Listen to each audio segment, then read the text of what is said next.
In wartime, prisoner usually means hunger, shackles, and an invisible fear you can't quite name. Yet, on certain American farms during the Second World War, mornings began with a whistle, a truck, a list of chores, and pay.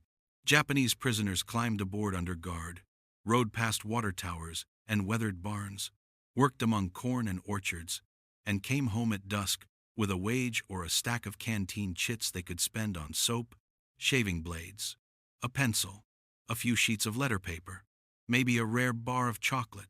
What astonished them wasn't the amount, it was the feeling that their labor still counted for something. They were not just watched men, they were useful men. This is not a rosy war story. It's a documentary glance at how a society tried to keep order with rules and dignity, and why the simple loop of work, pay, and mail home could cool the heat inside a barbed wire world. Between 1942 and 1945, millions of Americans left fields, packing houses, and machine sheds for uniforms and ships. Farms across the country felt the absence. Hands to irrigate, backs to harvest, drivers to move produce before it spoiled. The state answered with a legal bridge. Use prisoner of war, labor within strict bounds, always supervised, always paid in some form, always under the spirit of international conventions that required decent food and shelter, medical care, correspondence, and non-dangerous work that did not strip a person of basic human worth. Payment wasn't charity, it was policy. In the arithmetic of camp administration, boredom and bitterness are accelerants. A job is a pressure valve. Give a man a purpose and a timetable, and you give the guard a quiet shift. Give a farmer reliable hands at peak season, and you keep a county's larder from shrinking. The two needs met only where rules were clear, records exact, and the small things, the things people remember, were handled with care. Dawn clung to the double fence as a siren called the work detail to muster. Box lunches handed out, coats buttoned, names checked. The truck jolted through the gate into a wide America most of those men had only glimpsed through a gun sight. Section roads ribbing the landscape, windbreaks of poplar and ash, towns gathered around a water tower and a grain elevator. It felt like freedom with a leash-open sky, but with a set of eyes and a set of rules, always beside it. At the farm, a sergeant recited boundaries, the lines they could cross, the lines they could not, the whistle for brakes, the signal for weather. The farmer, a man with hay in his cuffs and permanent squint lines, pointed out the tool shed, the irrigation spigot, the rows that needed mending. What he needed was a harvest. What they needed, most days, was a reason to get through one more day. Morning began in breath-white air. Dew stitched itself to corn silk and the cuffs of work coats. The jobs were steady, not spectacular. Pull weeds, set stakes, tighten fence wire, swing a sickle where tractors could not fit, haul a flat of seedlings across a furrowed field. Steel flashed when a blade caught the sun. A wheelbarrow sighed across ruts with a rhythm that felt almost humane after the arrhythmia of battle. By noon the light went hard. Sweat bled through canvas. They sat along a ditch bank with lunch tins propped on knees leftovers from the camp kitchen. A dented canteen passed down the line. Sometimes a piece of fruit from the farmer's wife as she crossed the yard with a glance at the sky. An old radio on a windowsill blurted music through static, and the simplest comedy in a foreign tongue was funny because it didn't matter if you understood. A man lifted a cup and said, "Thank you." The syllables crowded and careful. Laughter worked like shade. Late light returned them to repetition that didn't feel like punishment. Load the crates, stack the boxes, cinch a tarp against a mean-looking cloud bank. When storm bursts opened, the whole crew ducked inside the shed to a pour of thick coffee from a blackened kettle. Nobody waxed philosophical, but heads nodded at the right moments. You can trade more meaning with a nod than a paragraph when the work is honest and the rain is loud. Skill had its own rank. The man who once tended a garden got pruning shears and the trees that needed them most. The one with square, calm hands mended hinges and latches. The strong backs hauled. Every tool was counted out in the morning and counted back in the afternoon. edges oiled and stored so the next day would not include a preventable accident. Rules drew clean lines on a messy map, painted stakes for the no-go zones, a chalkboard for the day's assignments, a ledger in the office where names met hours and hours met pay. When a sickle nicked a hand, the response was brisk, an unsentimental stop, clean, bandage, rest. Not kindness exactly, but decency enforced by procedure.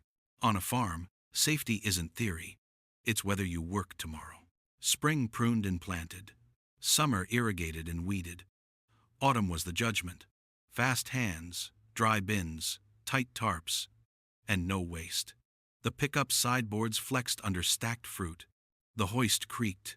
An erasable tally on a blackboard climbed by boxes and bushels. Below the totals, the foreman chalked small, human incentives. 5 minutes extra water break, a second ladle of beans back at camp, an early ride if lightning walked the ridge. End of week.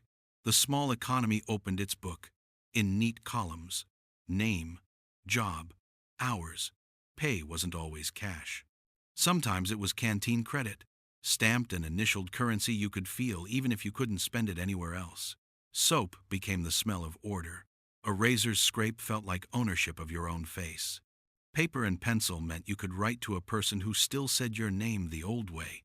A portion could be sent through the Red Cross, a signal across a black ocean. I am alive, and my hands are working. The camp canteen, the PX, was where the ordinary turned sacred. On shelves, laundry soap, shaving powder, combs, envelopes, stamps, dull gray pencils, a few notebooks, and when the planets aligned, chocolate. You took your chits to a window, received your ration through a grill, signed the ledger. The transaction was blunt, quiet, and deeply reparative. Choice is dignity, spelled in small letters. Evening made a liturgy of hygiene. A basin, warm water, bar soap rubbed to a thin oval, the small shock of cold steel on a sunburned jaw, a face reintroduced to itself after months of helmets and night watches. At a table corner, paper and pencil waited like possibility. I am well. I have work. I send a little money through the Red Cross. In wartime, those are sentences shaped like rain on a dry roof. A farm boy trotted across the yard with a tray of lemonade, eyes trouble-wide at the foreign men under the cottonwood. One prisoner bent at the waist to accept a glass with 2 hands, and the boy laughed at the formality as the man rehearsed "thank you" on his tongue. Another noon, the farmer's wife appeared with a basket of hand pies. The guard checked his watch, then held up 5 fingers. 5 minutes. The pies were halved and halved again so everyone tasted the same sweetness. Nobody said anything profound, but the taste broke a kind of spell. Work became work again, not a sentence. Suspicion had a long half-life. Some prisoners whispered about a trap. Some guards worried that soft edges would round off vigilance. But the schedule refused to improvise. Roll call, truck, field, break, field, truck, roll call. The rules lived in 2 languages on a board near the gate, with signatures under them. When promises stand still long enough, rumors run out of wind. Security did not go slack. 2 fences, a patrol lane cut to hard dirt, dogs that read the ground faster than men, head counts sometimes twice in a shift when weather or worry made everyone edgy. And yet a handful of small privileges, 5 extra minutes of shade, a pinch more coffee, a chit for stationery bought more peace than any shouted order ever did. Back in the barracks, under a low bulb that turned the wood honey gold, many men wrote diaries that would have seemed trivial to anyone who hadn't been hungry. Tuesday picked corn. Thursday dug the irrigation trench. Sunday rested.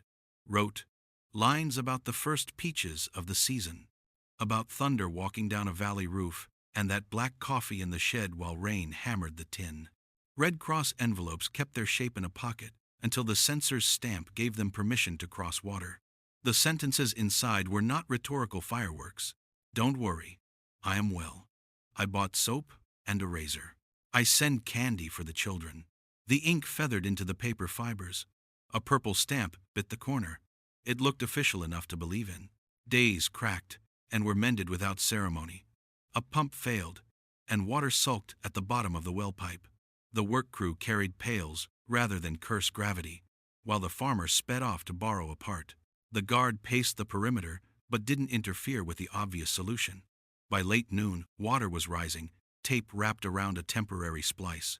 It was not a triumph. It was a solved problem, which feels better than triumph when you've had a year of unsolved ones. On another afternoon, the wind emptied its pockets over the fields and tried to peel the tarps off loaded crates. Instinct outpaced vocabulary.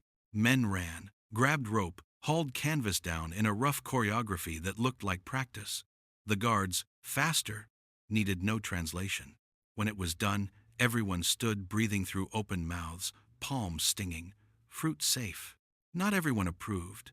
Some voices in town meetings said, "Those jobs should be ours." Other voices, the ones who watched fruit rot in a single storm, answered, "Without them, the crop fails." But the deeper argument was moral arithmetic. Is paying prisoners a misplaced kindness? Or is it how a strong society proves it's strong by law, by organization, by confidence that dignity is not a trophy for winners but a rule for everyone, inside the fence and out? Results kept returning the same way. Supervised labor with pay and safety standards reduced the guard's burden, cut violence, and returned to a man a small anchor. I am still good for something, which is what most people mean when they say hope. Then came the season that decides a year. Trucks shouldered the edges of fields. A hanging scale chimed. The ledger thickened with numbers.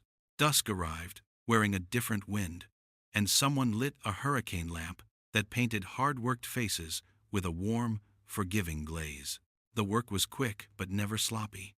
Stems oriented, boxes flush, tarps stretched without a wrinkle to keep out night dew. The tally rose in chalky increments. In a kitchen somewhere, a pot of coffee was always on. Transfers came, repatriations came. On those days the farmer kept his distance, cap in hand, arm raised in a plain salute you give a neighbor you'll never meet again. The prisoner bowed from the truck bed, unsteady between the rails. No promises, no speeches, just one thread pulled between strangers who had managed to keep a harvest and a kind of humanity in the same season. When the guns went quiet, men took home the strangest souvenirs in their heads: the smell of fresh-cut hay, the sound of chains over ruts, a glass of lemonade from a boy whose town they could not pronounce, a scalding coffee in a shed while rain tried to drown the roof. The last wage chit clipped to a letter that never found postage. They did not recount these things to decorate their captors.